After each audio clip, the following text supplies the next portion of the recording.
some of the problems you are having might actually be a good thing.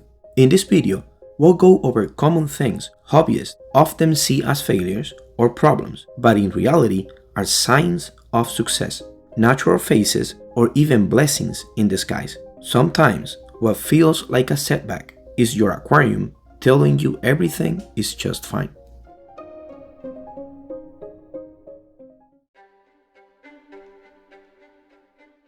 When you first set up an aquarium, it's very likely you'll get this algae. Diatoms can stay for weeks, covering the tank with a brown layer that might make it look a bit messy or even dirty.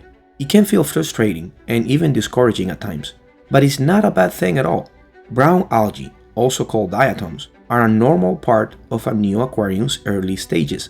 They thrive because they feed on the higher levels of ammonia that every new tank has while it's cycling. This means the algae are a sign your tank is working through its natural setup process. Not every aquarium gets brown algae, so if it appears in your new tank, it doesn't mean you did anything wrong, just that your aquarium is following its own timeline. The good news is this algae usually disappears on its own after a few weeks, once beneficial bacteria establish themselves and the water chemistry balances out. Meanwhile, algae eaters like Otocinclus enjoy feeding on it, helping to keep it under control. So instead of worrying, think of brown algae as a natural phase in your aquarium's journey towards becoming a healthy, thriving ecosystem.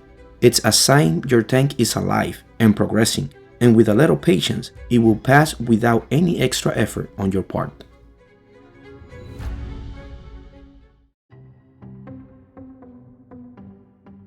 When your plants suddenly start melting, it can be really alarming. In an established aquarium, it's usually a clear sign that something isn't right. Maybe a nutrient deficiency, a change in water parameters, or some other stress. But if you just bought new plants and they begin melting shortly after planting, it might not be a problem at all.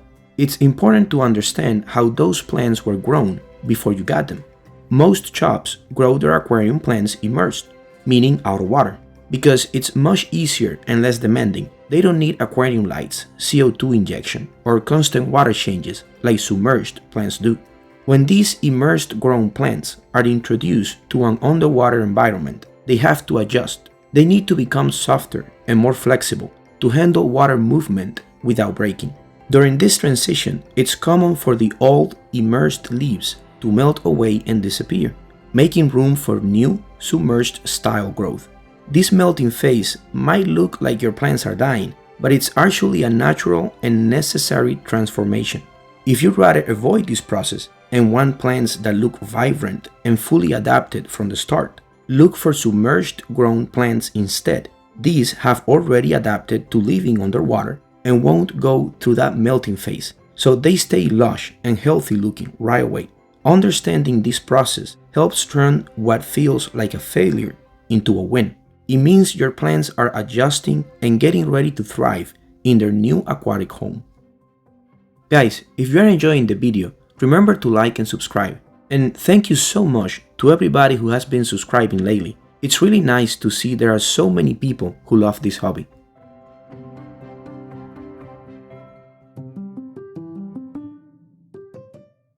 Pest snails get a bad reputation, and to be fair, they are not for everybody. I get it. They show up uninvited, multiply quickly, and suddenly there are tiny snails all over the glass. It can feel like you've lost control of your tank, but they are not nearly as bad as they seem. In fact, they can be a helpful part of your aquarium if you take a closer look at why they are reproducing. Many pest snail species can reproduce without needing a male and female pair, which makes them feel unstoppable at first. But their population growth is directly tied to how much food is available in the tank. If you're seeing tons of snails, it usually means there's either excess algae or leftover food in the system. In that case, they are actually doing you a favor. They help clean up all that waste, eating algae, detritus, and uneaten food before it has a chance to rot. And once the food source drops, so does their population. Their lifespan is short, and they don't keep reproducing when there's not enough to sustain them. Slowly but surely, they'll start disappearing on their own. In a clean, stable tank, even if a few snails hitchhike on a new plant, they are unlikely to become a problem.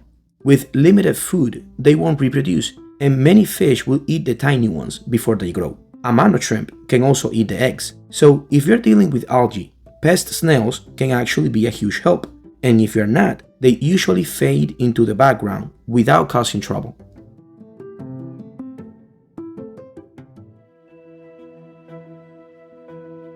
I apologize in advance with this one because I don't have much footage of Bofilm. Not because I haven't had it, it's just that I tend not to want to record things that don't look too good. But then I regret it because some things, like Bofilm, even though they don't look great, are actually really good for your aquarium. Bofilm often gets overlooked or misunderstood, but is a key part of a healthy tank ecosystem. That slimy layer you see on glass, plants, or decorations isn't just dirt or waste. It's a community of beneficial bacteria and microorganisms, breaking down waste and supporting the nitrogen cycle. Bofilm acts like a natural filter, converting harmful ammonia and nitrites into less toxic nitrates, which plants then use as nutrients. Instead of being a problem, Bofilm is a sign your tank's biology is working well. It's also a valuable food source for bottom dwellers like shrimp, snails, and some fish, which graze on it and keep it balanced so it doesn't build up too much. When Bofilm forms, it means your aquarium is maturing and becoming stable.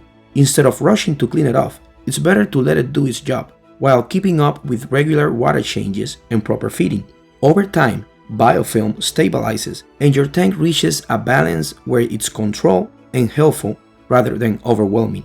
Seeing Bofilm as a positive part of your aquarium helps turn what might seem like a failure into a clear win for your tank's health and stability.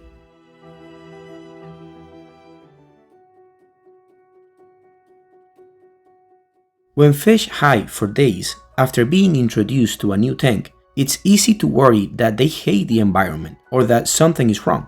But actually, this behavior is completely normal and even a positive sign. Fish need time to adjust to their new surroundings, especially when everything is unfamiliar: the water, the hardscape, even the other tank mates.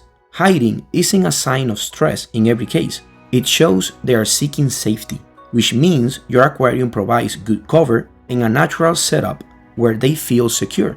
Having plenty of hiding spots, plants, and hardscape gives fish the confidence to explore at their own pace without feeling threatened. This also means your tank is well designed for their needs. It's like giving them a chance to get comfortable before showing their true colors and personality.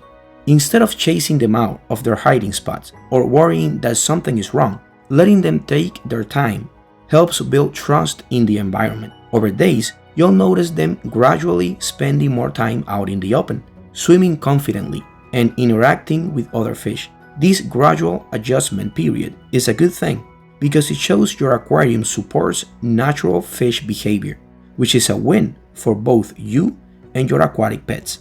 Sometimes, the things that worry us most in this hobby are actually signs that we're doing something right.